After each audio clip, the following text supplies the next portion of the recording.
ఎవరు జర్నలిస్ట్ అని నేను అడగదలుచుకున్న అధ్యక్ష, జర్నలిస్టులని వేదిక మీద నుంచి ఐఎన్పిఆర్ లేకపోతే డిఏవిపి ఆమోదించిన పత్రికలు ప్రసార సాధనాలు వాళ్ళు ఇచ్చే ఐడి కార్డులు ఉన్నోళ్ళు జర్నలిస్టులా? ఎవడు పడితే వాడు ఏదో ఒక ట్యూబ్ పెట్టుకొని మమ్మల్ని ఇష్ట రాజ్యంగా అధ్యక్ష, ప్రజా జీవితంలో ఉన్నాం కాబట్టి నిజంగా ఓపిక పడుతున్నాం అధ్యక్ష, రక్తం మరుగుతుంది. ఏంది భాష అది అధ్యక్ష? కుటుంబ సభ్యులను అంతేసి మాటలు అంటుంటే అసలు మీరు మనుషులా అని నేను వాళ్ళని అడగదలుచుకున్నా అధ్యక్ష. మీకు భార్య బిడ్డలు లేరా? తల్లిదండ్రులు లేరా?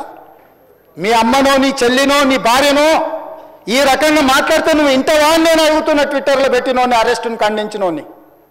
నా భార్య నా బిడ్డను తిడితే నాకు నొప్పి అవుతుంది, కానీ నీకు ఒక ఆడపిల్లను అవమానిస్తుంటే నీకు నొప్పి కాదా? ఏ సంస్కృతిలో ఉన్నారని నేను అడుగుతున్నా అధ్యక్ష. తోడుకలు తీస్తా అధ్యక్ష, ముఖ్యమంత్రిగా చెప్తున్న ఒక్కనొక్కని బట్టలు పదేసి రోడ్డు మీద తిప్పిస్తా అధ్యక్ష. రాజకీయాలు ప్రజా జీవితంలో ఉన్నది మేము. విమర్శించండి, విశ్లేషించండి, మా గురించి మాట్లాడండి. ఆడబిడ్డల గురించి, ఇంట్లో ఉన్న ఆడోళ్ళ గురించి మాట్లాడే సంస్కృతి ఎక్కడి నుంచి వచ్చింది అధ్యక్ష? తెలంగాణ సమాజం ఇదేనా?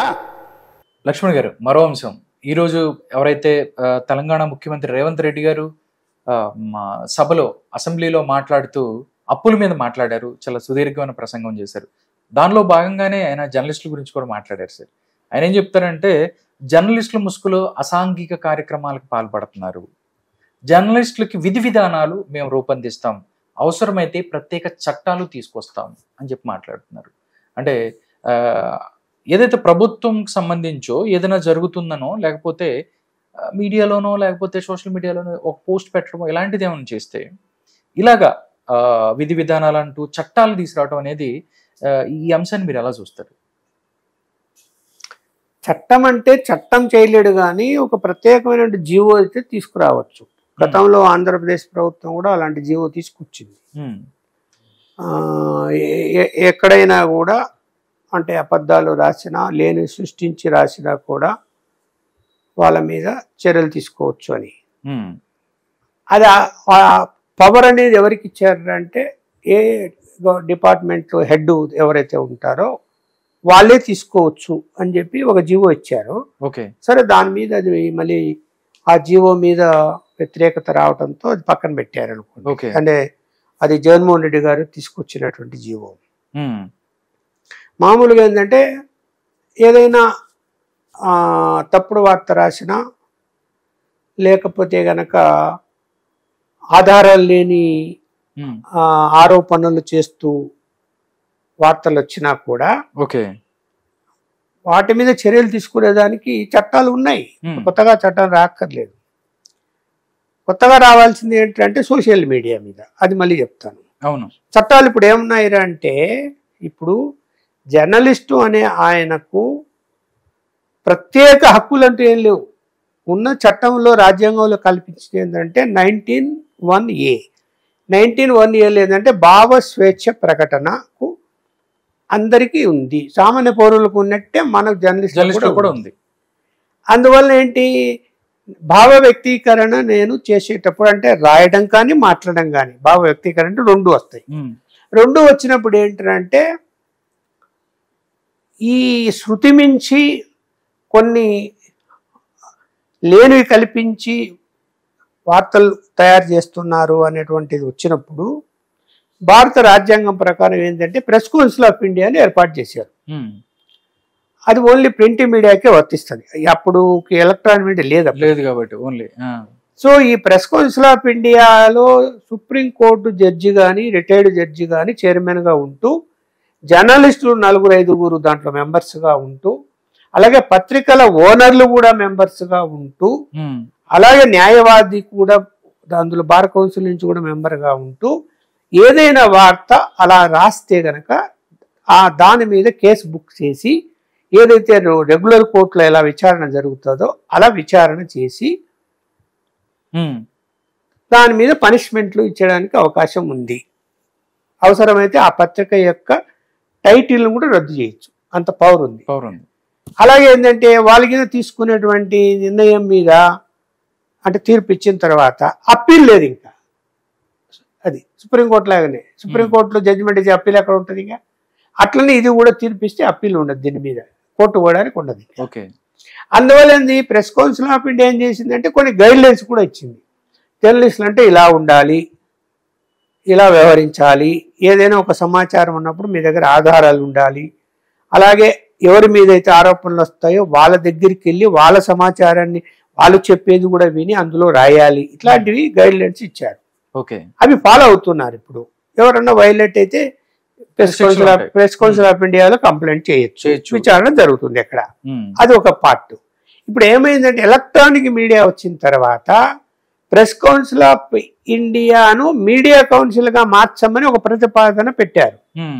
ఎందుకు? అది ప్రింట్ మీడియా కొంది, ఇప్పుడు ఎలక్ట్రానిక్ మీడియా డామినేట్ చేస్తున్నది కాబట్టి ఎలక్ట్రానిక్ మీడియా కూడా కలిపి దాన్ని మీడియా కౌన్సిల్ గా మార్పు చేయమని చెప్పి మన్మోహన్ సింగ్ ప్రధానమంత్రిగా ఉన్నప్పుడే ప్రెస్ కౌన్సిల్ ఆఫ్ ఇండియా తీర్మానాన్ని చేసి దీన్ని మార్చండి అని పంపితే అప్పుడు ఈ టీవీ ఛానల్స్ ఓనర్స్ అందరినీ కూడా పిలిపించి కేంద్ర ప్రభుత్వం మాట్లాడినప్పుడు దాని పరిధిలోకి మమ్మల్ని తీసుకొస్తారు, మేమే బ్రాడ్కాస్టర్స్ అసోసియేషన్ పెట్టుకుంటాము,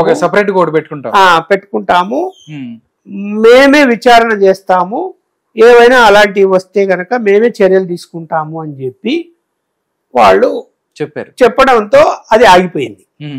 అంటే press council of India media council గా మార్చి ఎలక్ట్రానిక్ మీడియాని చేర్చలేదు. ఇప్పటికీ ప్రింట్ మీడియానే విచారిస్తుంది, అది ఎలక్ట్రానిక్ మీడియాని సపరేట్ వాళ్ళు విచారిస్తున్నారు. ఇప్పుడు అసలు మళ్ళీ సోషల్ మీడియా వచ్చింది, అదే విచారిస్తున్నారు. కంట్రోల్ ఉందని అనుకుంటున్నాం కానీ కంట్రోల్ అయితే ఏం లేదు ఇక్కడ ఊరికే. ఇప్పుడు వాళ్ళంతా ఓనర్స్, వాళ్ళు పెట్టుకున్నప్పుడు ఎవరి మీద ఎవరు యాక్షన్ తీసుకోవాలా? వాళ్ళే కదా, అందరూ ఒకటే కదా. అది ఏదో వచ్చింది అనుకోండి, ఒక కంప్లైంట్ పోయింది అనుకో, ఇలా ఇలాంటివి చేయకండి అని ఒక లెటర్ పెడతారు అంతే, లేదంటే పిలుస్తారు, ఏదో చెప్తారు, పంపించేస్తున్నారు. ఇప్పుడు ఈయన రేవంత్ గారు వాళ్ళ అసెంబ్లీలో చెప్పినటువంటి దాన్ని బట్టి చూస్తే ఏంటంటే ప్రధానంగా ఆయన ఎక్కువగా సోషల్ మీడియా గురించి చెప్పినట్టు. ఎందుకు సోషల్ మీడియాలో అలా వస్తున్నాయి అంటే, నేనైతే ఖచ్చితంగా సోషల్ మీడియాలో ఇష్టానుసారం వస్తున్నాయి, దాంట్లో ఏం సందేహించాల్సిన పని లేదు. వాళ్ళు ఏ గైడ్ లైన్స్ పాటించలేదు. సోషల్ మీడియా అంటే యూట్యూబ్ ఒకటి ఏముంది, ఈమెయిల్ ఐడి ఓపెన్ చేసుకొని యూట్యూబ్లోకి వెళ్ళిపోయేసి ఇష్టం వచ్చేట్లు మాట్లాడచ్చు, అవి ప్రసారం అవుతున్నాయి. అవుతున్నప్పుడు ఏంటి, ఇక్కడ ప్రభుత్వ వైఫల్యాలు కానీ అవినీతి కానీ లేకపోతే అభివృద్ధి జరగని పరిస్థితులు ఉంటే వాటిని ఎత్తి చూపితే ప్రభుత్వం అది దిద్దుకునే అవకాశం వస్తుంది. అలా కాకుండా ఏంటంటే వ్యక్తిగత దూషణలకి వెళ్ళిపోయాయి సోషల్ మీడియా.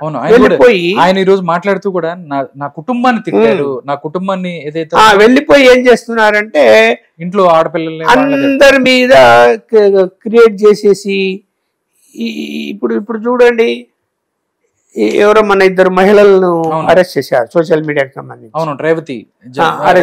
అరెస్ట్ చేశారు. ఎందుకు ఆమె చేశారు అనేది నేను యూట్యూబ్ లో గమనిస్తే, ఎవరో ఒక సామాన్య ప్రజలు అని చెప్పి వాళ్ళ దగ్గరికి వెళ్ళి ప్రశ్నించినట్టు, వాళ్ళు మాట్లాడినట్టు వీడియోలు అందులో ఉన్నాయి. కానీ వీళ్ళు పోలీసు విచారణ చేసినప్పుడు ఏమైపోయింది, ఆ మాట్లాడిన వాళ్ళకు డబ్బులు ఇచ్చి వీళ్ళ మాట్లాడమని చెప్పి తిట్టు అని చెప్పి డబ్బులు ఇస్తే డబ్బుకు ఆశపడి వాళ్ళు తిట్టారు. ఇప్పుడు దాని గురించి ఆయన ఈ రోజు మాట్లాడింది మొత్తం కూడా అది కరెక్ట్ కాదు కదా, తప్పండి. ఇప్పుడు సామాన్య ప్రజలు వాళ్ళ మనసులో ఏదైనా అభిప్రాయం ఉంటే నేను అభిప్రాయం తీసుకొని ప్రసారం చేయడంలో తప్పలేదు.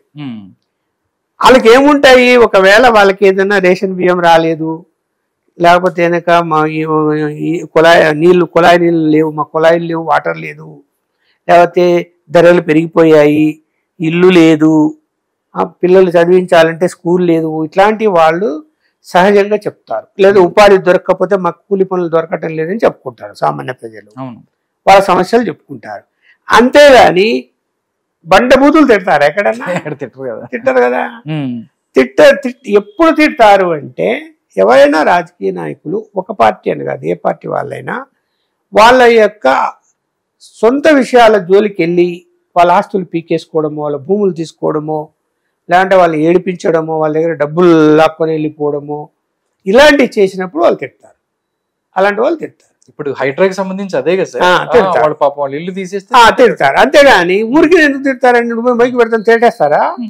అక్కడ నీకు ఇప్పుడు ఏమైందంటే సోషల్ మీడియాలో ఎక్కడికి ఏ ఊరికి వెళ్ళాము, ఏ వీధికి వెళ్ళాము, ఎవరిని ప్రశ్నించాము అనేది ఏమి వివరాలు లేకుండా మైకి పెడతారు, ఎవరో తెలియదు వాళ్ళు. సోషల్ మీడియా వస్తుంది, ఎవరో తిడుతున్నారు అంతే. ఎందుకు ఏ ఊర్లో ఏ ఊరు వీళ్ళు కొంచెం కనిపెట్టి ఫేస్ ఇప్పుడు రికగ్నేషన్ వచ్చింది సాఫ్ట్వేర్ లో. ఆ ఫేస్ రికగ్నేషన్ తీసుకున్నప్పుడు వాళ్ళ దీని ఆధార్ కార్డు ఉంటే గనక ఆధార్ కార్డు వచ్చేస్తుంది. ఈజీగా ఎక్కడ ఉన్నారో తెలుసుకుంటే అయిపోయి తెలిసిపోయి కదా. అప్పుడు వాళ్ళ ఇంటికి వెళ్ళి అడిగారు అనుకోండి, అయ్యో బాబు మా డబ్బులు ఇచ్చి మాట్లాడినామంటే అది జర్నలిజం అంటారు దాన్ని? కరెక్ట్ కదా, అది జర్నలిజం అంటారు అసలు ముందు దాన్ని? కాదు కదా. ఇది ఈ సోషల్ మీడియా వచ్చిన తర్వాత బ్లాక్ మెయిలింగ్ పెరిగిపోయింది విపరీతంగా. అది కరెక్ట్ కాదు. బ్లాక్ మెయిలింగ్ అన్నది ప్రజాభిప్రాయం నిజంగా వ్యతిరేకత ఉంటే నిజంగా మీరు పోండి, ఇదిగో పలానా వీధిలోకి పోయాము, పలానా ఊరికి పోయాము, పలానా సుబ్బమ్మ మాట్లాడుతున్నది, పలానా వీరయ్య మాట్లాడుతున్నాడు అని చెప్పండి. చెప్పి మీరు ఆ ఊరు చూపించండి, ఆ ఏరియా చూపించండి.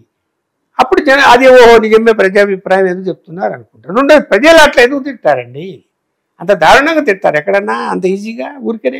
ఎందుకు దేని గురించి తింటారు అట్లా? అంటే ఒకటి సార్, ఒకటి ఏం చెప్తుందంటే ఏదైతే బిఆర్ఎస్ పార్టీ కానీ మిగతా ఎవరైతే జర్నలిస్ట్కి సంబంధించి మొన్న అరెస్ట్ అయిన వాళ్ళకి సంబంధించి 800 ఎకరాలు ఎక్కడైతే సెంట్రల్ యూనివర్సిటీ దగ్గర 800 ఎకరాలు అంతకుముందు చంద్రబాబు నాయుడు గారి ఉన్నప్పుడు ఒక కంపెనీకి ఇచ్చారు అమ్మకానికి, కోర్టులో తిరిగి ఇప్పుడు వచ్చింది. దాన్ని 800 ఎకరాలను అమ్ముకుంటున్నారు అని చెప్పి జర్నలిస్టులు ఇలా చేశారు. దానిలో భాగంగానే ఇలా జర్నలిస్టుల మీద ఇలా చేస్తున్నారని కూడా బిఆర్ఎస్ పార్టీ ఖండిస్తున్న పరిస్థితి. నిజంగా దీంట్లో నిజం లేకపోలేదంటారా? ఎలా చూస్తారు? ఇప్పుడు నిజం లేకపోవడం అంటే ఈ భూముల విషయంలో ఎన్ని అక్రమాలు జరిగాయి అన్ని జరుగుతున్నాయి, గతంలో కూడా జరిగాయి. Total control. ఈరోజు ఎవరైతే ఈయన కృష్ణయ్య గారు ఎవరైతే ఆయన కృష్ణయ్య గారు కూడా మాట్లాడి బీసీ కృష్ణయ్య గారు కూడా ఆయన మాట్లాడారు. 800 ఎకరాలు అక్కడ అమ్మటానికి వెళ్తున్నారు, ప్రజల భూముల్ని మీరు అమ్ముతాం ఏంటి గవర్నమెంట్ అంటే రేవంత్ సర్కార్ 800 ఎకరాలు అమ్మబోతుంది అందుకనే అని చెప్పి మేము ఎక్కడికి వెళ్ళినా కానీ అడ్డుకుంటామని చెప్తున్నారు. ఒకటి ఏంటంటే ప్రభుత్వ అవసరాలకి ప్రజల యొక్క భూమిని భూసేకరణ కింద తీసుకోవచ్చని చట్టంలో ఉంది. ఆ భూసేకరణ జరిగినప్పుడు కాంపెన్సేషన్ అన్నది వాళ్ళకు ప్యాకేజీ లాగా పెట్టేసి నష్టపరిహారం ఇస్తూ ఇల్లు కట్టించడము, ఉద్యోగాలు ఇవ్వడం ఇవన్నీ చేసి ఇస్తారు. ఆ భూమి తీసుకుంటారు. అయితే ఏంటే చట్టం ఏం చెప్తుంది అంటే మీరు ఎప్పుడైతే నోటిఫికేషన్ భూసేకరణ నోటిఫికేషన్ ఇచ్చినప్పుడు ఆ నోటిఫికేషన్లో పర్పస్ ఆఫ్ ది ల్యాండ్ రాస్తారు. నోటిఫికేషన్లో ఇక్కడ మేము ఈ సంస్థను నెలకొల్పుతున్నాము, లేకపోతే ఈ ప్రాజెక్టు నిర్మాణం చేపడుతున్నాము, దానివల్ల ఈ భూసేకరణ చేస్తున్నాము అని.